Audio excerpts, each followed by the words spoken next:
नमस्कार। एकता शान्ति र संस्कारको संवाहक कालिका एसडीमा तपाईलाई स्वागत छ। म तिलक पौडेल। कालिका समाचार सुरु गरौं प्रमुख समाचारका शीर्षकहरूबाट। कालिका समाचारको साथमा Vijay steel, want to rule, Vijay cement, तपाईको सपनाको मजबुत निर्माण।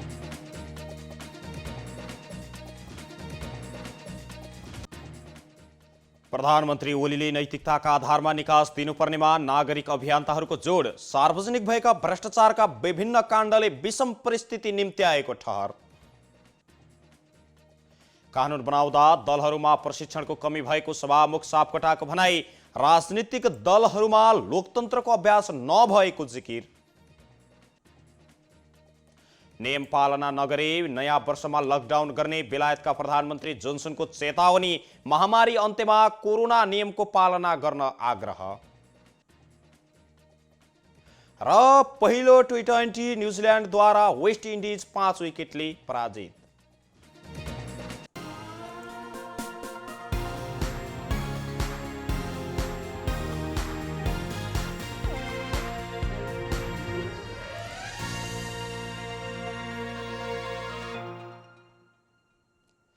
कालिका समाचार सुरु गरौं राष्ट्रिय समाचारबाट। नागरिक अभियन्ताहरूले नेपालमा भ्रष्टाचार बढेको प्रतिवेदन सार्वजनिक हुनुले सबै नागरिकलाई लज्जित बनाएको बताएका छन्। ट्रान्सपरेन्सी इन्टरनेसनलको हालै प्रकाशित विश्वव्यापी प्रतिवेदनले पछिल्लो 12 महिनामा नेपालमा भ्रष्टाचार व्यापक मात्रामा बढेको उल्लेख गरिएको छ। सो प्रतिवेदनले प्रधानमन्त्री केपी शर्मा ओलीको निष्ठामाथि गम्भीर प्रश्न उठाएको भन्दै नागरिक अगुवाहरूले आज एक अपिल जारी गरेका छन्। अभियन्ताहरूले यस्तो परिस्थिति अझ जटिलतातर्फ उन्मुख हुन सक्ने भन्दै त्यसको असर समग्र देश र देशवासीमा पर्ने चेतावनी पनि दिएका छन्। उनीहरूले त्यस्ता प्रतिवेदनले संवैधानिक प्रणालीमा र वैधताको सङ्कटको प्रमाणहरू दिनानुदिन थपिँदै गएको औँल्याएका छन्। भ्रष्टाचारका विभिन्न काण्ड सार्वजनिक हुनुले विषम परिस्थितिको सिर्जना भएको उनीहरूको ठम्याइ छ।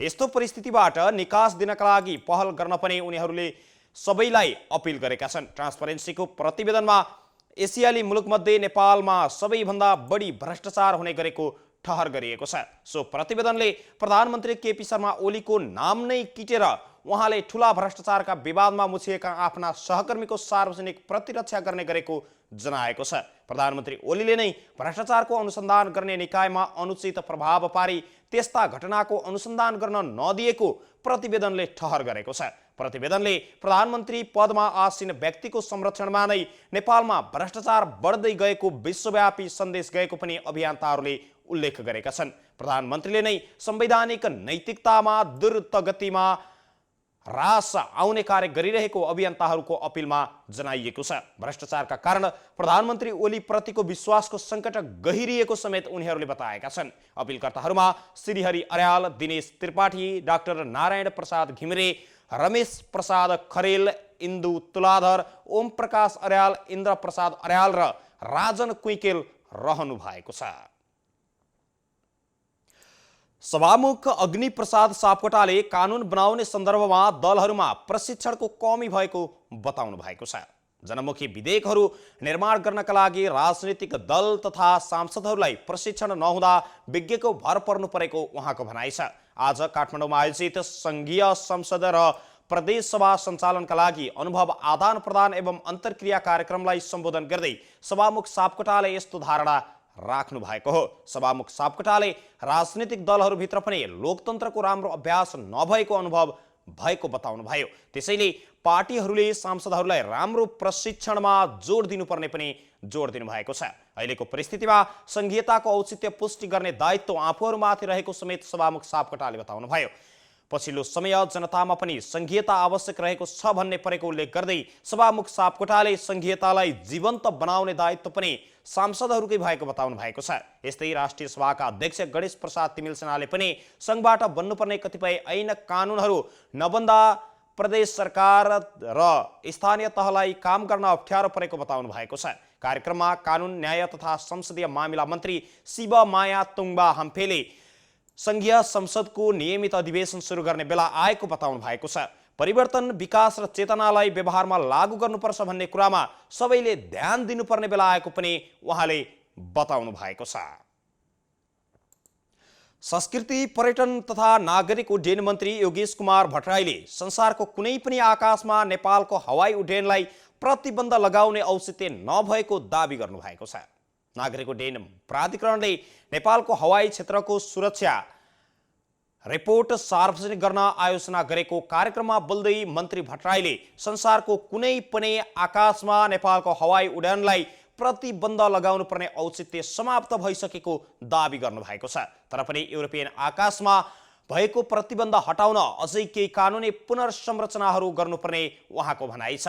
त्यसका लागि नागरिक उड्डयन प्राधिकरणको संरचनालाई दुई भागमा विभाजन गरी दुईवटा संगठन बनाउने प्रक्रिया अघि बढिसकेको उहाँले बताउनुभयो। सो विधेयक राष्ट्रिय सभाको विधान व्यवस्थापन समितिमा छलफल भई अगाडि बढिसकेको र आउने अधिवेशनमा प्रतिनिधि सभामा समेत टेबल हुने चरणमा रहेको उहाँले बताउनु भएको छ। अहिले प्रकाशित भएको सेफ्टी रिपोर्ट र संगठनात्मक पुनर्संरचनाको कानुनी निर्णयबाट नेपालको हवाई उड्डयन क्षेत्रको कुनै पनि प्रतिबन्धहरू फुकुवा हुने ठाउँमा पुग्ने उहाँले बताउनु भएको छ। कोभिडको व्यापक संक्रमण भएको अवस्थामा पनि नेपालको एयरपोर्ट एक दिन पनि बन्द नभएको उहाँले दावी गर्नुभयो। नियमित उडान बन्द गरिए पनि एयरपोर्ट बन्द नभएकोले नेपालको उड्डयन क्षेत्रले आफ्नो क्षमता विश्वसामु देखाइसकेको उहाँको भनाइ छ। हवाई उड्डयनलाई सुरक्षित बनाउन आइकाओ को समेत एभिएसन सेफ्टी रिपोर्ट अनुसार प्रिएक्टिभ अवधारणा र रिएक्टिभ अवधारणा अनुसार सेफ्टी रिपोर्ट तयार पारिएको समेत उहाँले बताउनु भएको छ। अब कुनै हालतमा पनि यु आकाशमा पनि छिट्टै नेपाली उडान र नेपाली हवाई उडान हुने उहाँले जिकिर गर्नुभएको छ। न्याय परिषद सदस्यमा प्रस्तावित वरिष्ठ अधिवक्ता रामप्रसाद श्रेष्ठको नाम संसदीय सुनवाई समितिबाट अनुमोदन भएको छ।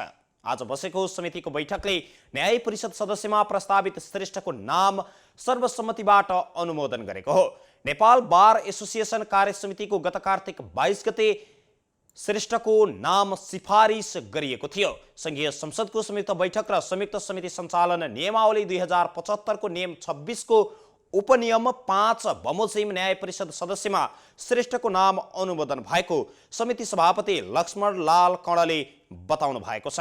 सुनवाईका क्रममा सांसदहरूले सोधेका प्रश्नहरूको जवाब दिँदै उहाँले न्याय परिषदमा कार्यपालिका हावी हुन नहुने बताउनु भएको छ।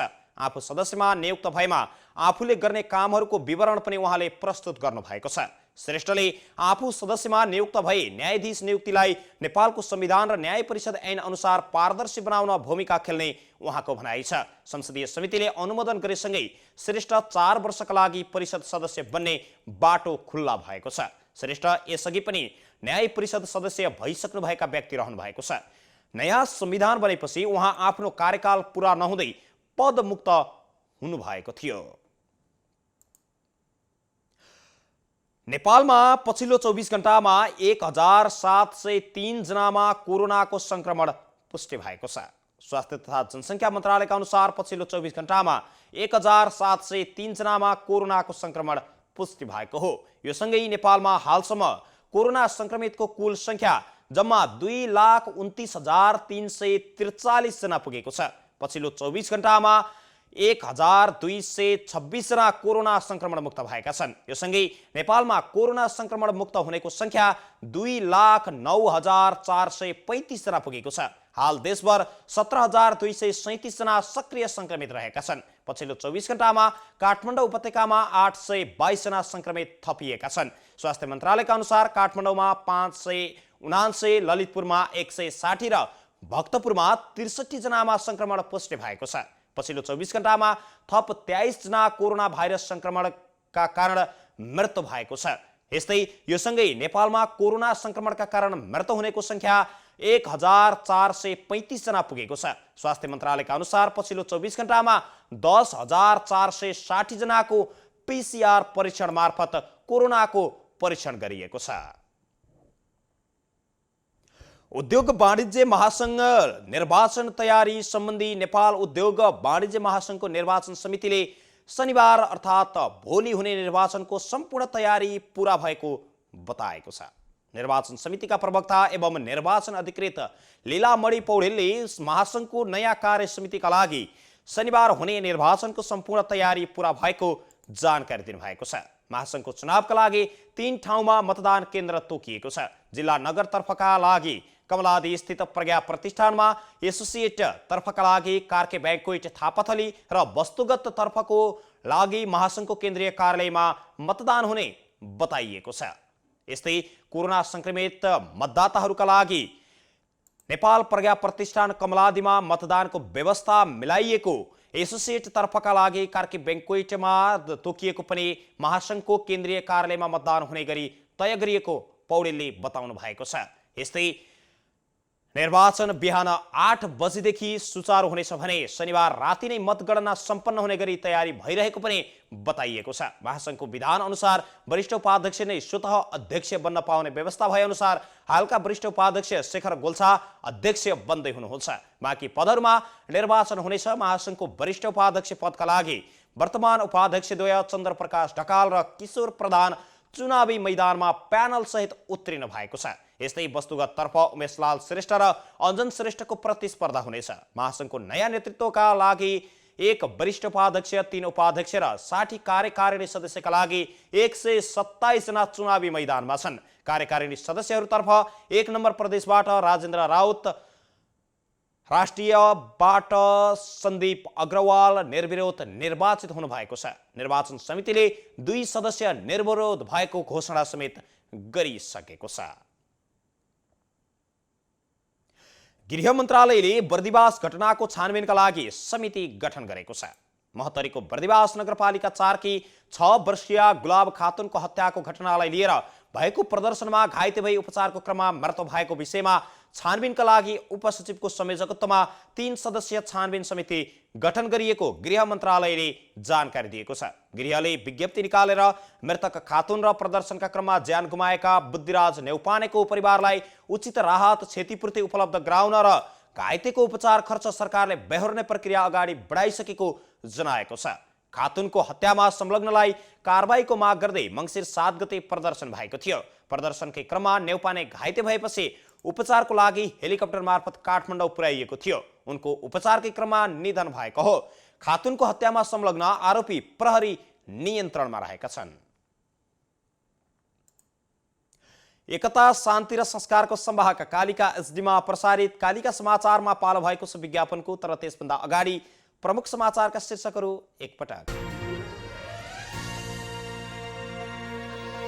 कालिका समाचारको साथमा Vijay steel, want to rule, Vijay cement, तपाईको सपनाको मजबुत निर्माण।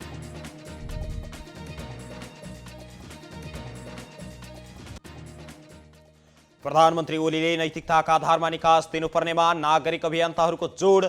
सार्वजनिक भएका भ्रष्टाचारका विभिन्न काण्डहरूले विषम परिस्थितिको सिर्जना गरेको ठहर।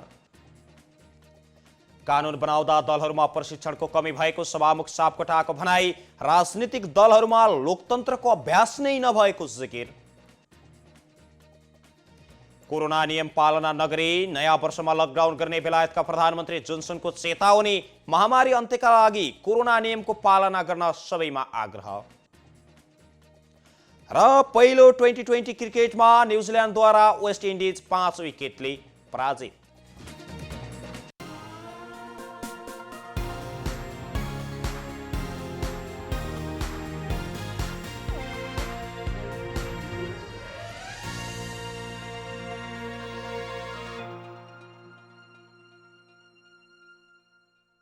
पूर्ण स्वचालित मसिनमा उच्च स्तरीय ब्लेड प्रयोग गरी उत्पादन भएको नेपालको पहिलो टेगुम जर्मनी प्रविधिद्वारा उत्पादित विजय स्टिल सम्पूर्ण रूपमा ल्याब परीक्षणपछि उत्पादन हुने अत्यधिक भूकम्प प्रतिरोधक, वर्षौंसम्म टिक्ने, खिया प्रतिरोधक, उच्च शक्ति, उत्कृष्ट बचत अनि उच्च लचकता, अग्नि प्रतिरोधक, रिब्समा अतिरिक्त मोटाई, उच्च वेल्डिङ क्षमता अनि उच्च इलोङ्गेसन, एक नासको तौल, लम्बाई अनुपात। अब आफ्नो निर्माणलाई दिनुहोस् विजय स्टिलको शक्ति। Vijay steel FE 500, FE 500D।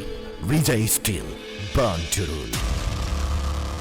हाँस्दै खेल्दै सानो सानो खुसीमा भुल्दै हुर्किँदैछ नेपाल चोको फनमा रमाउँदै नयाँ साथी बनाउँदै विशाखोलाई मनाउँदै हुर्किँदैछ नेपाल चोको फनमा रमाउँदै।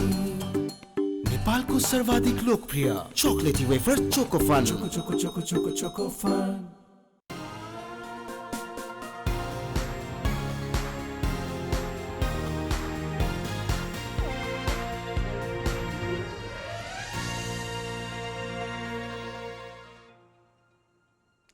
विज्ञापनपछि कालिका समाचारमा पुनः स्वागत छ। अब स्थानीय समाचार। चितवनको पर्यटकीय नगरी सौराहामा रोजगार उन्मुख सिपमूलक तालिमको आज उद्घाटन गरिएको छ।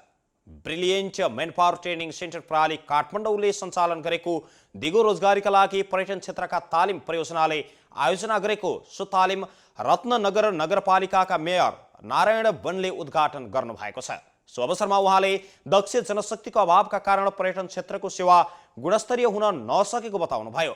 उहाँले पर्यटकीय क्षेत्रको महत्त्व बढाउन पनि दक्ष जनशक्ति र स्तरीय सेवा आवश्यक रहेको बताउनु भएको छ। कार्यक्रममा क्षेत्रीय होटल संघ सौराहाका अध्यक्ष दीपक भट्टराईले कोरोना महामारीका कारण पर्यटन क्षेत्रका दक्ष जनशक्ति पलायन भएको भन्दै परियोजनाले सञ्चालन गर्ने तालिमले आवश्यक जनशक्ति उत्पादन गर्ने विश्वास व्यक्त गर्नुभयो। रत्नगर नगरपालिका वडा नम्बर 7 का वडाध्यक्ष राजन भट्टले तालिम लिएपछि प्रमाणपत्र सिरानीमा राखेर सुत्ने प्रवृत्तिका कारण सिपमूलक तालिममा गरिएको लगानी खेर गइरहेको बताउनु भएको छ। रेवान सौराहाका अध्यक्ष दिपेन्द्र खतिवडाले परियोजनाबाट सञ्चालन भएको तालिमले उत्पादन गरेको जनशक्तिलाई सौराहामा रोजगारी दिने प्रतिबद्धता व्यक्त गर्नुभयो। कार्यक्रममा सिटिभिटीका निर्देशक तथा काठमाडौँ युनिभर्सिटीका प्रोफेसर डाक्टर कुष्माकर भट्टले पर्यटन क्षेत्रमा दक्ष जनशक्ति उत्पादन गर्ने उद्देश्यले तालिम आयोजना गरिएको बताउनु भएको छ। आज उद्घाटन भएको तालिमको पहिलो चरणमा 40 जना र दोस्रो चरणमा 40 जनाको सहभागिता रहने परियोजनाका टिम लिडर करुणानिधि गेवालीले बताउनु भएको छ। 6 महिने तालिममा अप्रेन्टिसशिप मोडलमा होटल तथा पर्यटन सम्बन्धी कुक, वेटर, हाउसकिपिङ र फ्रन्ट अफिसको तालिम प्रदान गरिनेछ। कालिका समाचारमा अब अर्थ समाचार।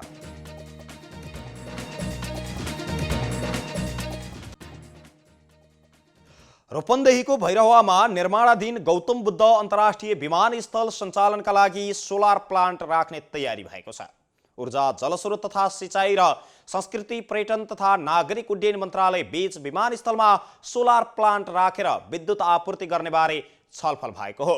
आज ऊर्जा मन्त्रालयमा आयोजित छलफल कार्यक्रममा ऊर्जा, जलस्रोत तथा सिँचाइ मन्त्री वर्षमान पुन र संस्कृति, पर्यटन तथा नागरिक उड्डयन मन्त्री योगेश कुमार भट्टराईका साथै पर्यटन सचिव यादव प्रसाद कोइराला, ऊर्जा मन्त्रालयका निमित्त सचिव प्रवीण अर्याल, सहसचिव मधु प्रसाद भेटुवाल, विद्युत प्राधिकरणका कायम मुकायम कार्यकारी निर्देशक हितेन्द्रदेव साक्य, नेपाल नागरिक उड्डयन प्राधिकरणका पदाधिकारीहरूको सहभागिता रहेको थियो। बैठकले दुई मन्त्रालय र प्राधिकरणहरूलाई 1 हप्ताभित्र सोलर प्लान्ट स्थापनाबारे विस्तृत खाका तयार पारेर मन्त्रीहरूलाई बुझाउन निर्देशन दिएको छ। एसियाली विकास बैंक एडीबी को सहयोगमा निजी क्षेत्र मार्फत भैरवा विमानस्थलको खाली जमिनमा 10 मेगावाट क्षमताको सोलर प्लान्ट सञ्चालन गर्ने योजना गरिएको छ। एडीबीले सोलर प्लान्टका लागि नेपाललाई दिएको 18 अर्ब 5 करोड रुपैयाँ मध्ये झापामा 5, बुटौलमा 7, पोखरामा 5 र चनौटामा 8 मेगावाट विद्युत उत्पादन गर्ने प्रक्रिया अगाडि बढेको छ। कालिका समाचारमा अब अन्तर्राष्ट्रिय समाचार। बेलायतका प्रधानमन्त्री बोरिस जोन्सनले बेलायतको सरकारले कोरोना भाइरसको महामारी अन्त्यका लागि बनाएका नियमहरूको पालना गर्न सबै नागरिकहरूमा आग्रह गर्नुभएको छ। उहाँले बेलायतमा दोस्रो पटक आएको कोरोना भाइरसको वेबबाट बच्नका लागि विभिन्न नियमहरू बनाएको पनि स्मरण गराउनुभयो। ती नियमहरूलाई हामीले राम्रोसँग पालना गरौँ र यदि सरकारले बनाएका ती नियम र विधिहरूलाई नमान्ने अवस्था आयो भने त्यसबाट हामी आगामी नयाँ वर्षको समयमा पुनः अर्को कडा लकडाउनको सामना गर्न बाध्य हुनेछौँ। उहाँले भन्नुभएको छ, नयाँ वर्षको अवसरमा बेलायतका नागरिकले हाल सरकारले बनाएका नियमहरूको उल्लङ्घन गर्ने काम भयो भने सरकारले फेरि अर्को प्रकारको लकडाउन पनि गर्न सक्नेछ। यस्तै पत्रकार सम्मेलनको क्रममा उहाँले महामारी बढिरहेको बेला हाल नयाँ हिसाबले बेलायतको सरकारले नियमहरू बनाएको र त्यसलाई पालना हुन नसकेको पनि उहाँले बताउनुभयो। उहाँका अनुसार अहिलेको अवस्थामा नागरिकले नियमको पालना गरेनन् भने त्यसको आगामी दिनमा थप समस्या ल्याउने र यदि त्यस्तो अवस्था आउने देखियो भने नयाँ वर्षको अवसरमा देशव्यापी रूपमा लकडाउन गर्नुपर्ने अवस्था आउन सक्ने उहाँको भनाइरहेको छ। कालिका समाचारमा अब खेल समाचार।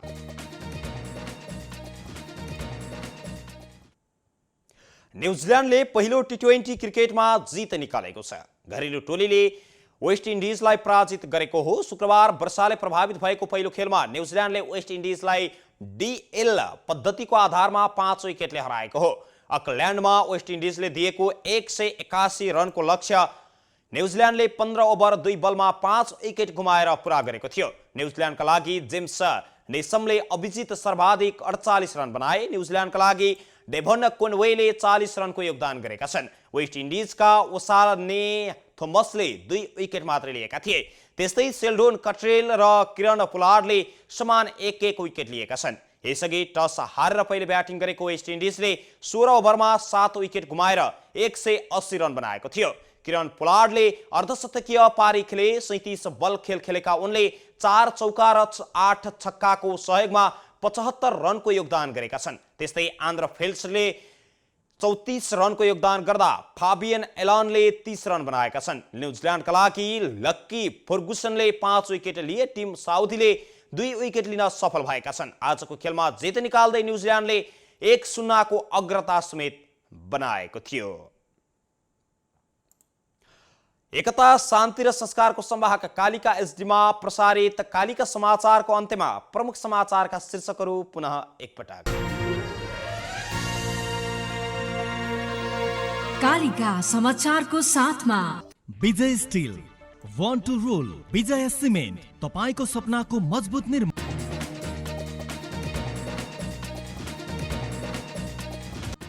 प्रधानमन्त्री ओलीले नैतिकताका आधारमा निकास दिनुपर्नेमा नागरिक अभियन्ताहरूको जोड। सार्वजनिक भएका भ्रष्टाचारका विभिन्न काण्डले विषम परिस्थितिको सिर्जना गरेको ठहर। कानुन बनाउँदा दलहरूमा प्रशिक्षणको कमी भएको सभामुख सापकोटाको भनाई। राजनीतिक दलहरूमा लोकतन्त्रको अभ्यास नै नभएको जिकिर। कोरोना नियम पालना नगरी नयाँ वर्षमा लकडाउन गर्ने बेलायतका प्रधानमन्त्री जोन्सनको चेतावनी। महामारी अन्त्यका लागि कोरोनाको नियम पालना गर्न सबैमा आग्रह।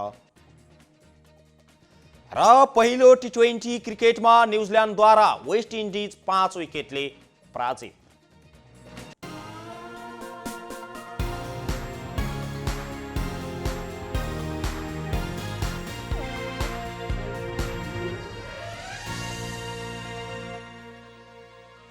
यससँगै एकता, शान्ति र संस्कारको संवाहक कालिका एसडीमा अहिले प्रसारित कालिका समाचार अहिलेका लागि यति नै। हेर्दै गर्नुहोला कालिका एसडी। म तिलक पौडेल बिदा हुन्छु। नमस्कार।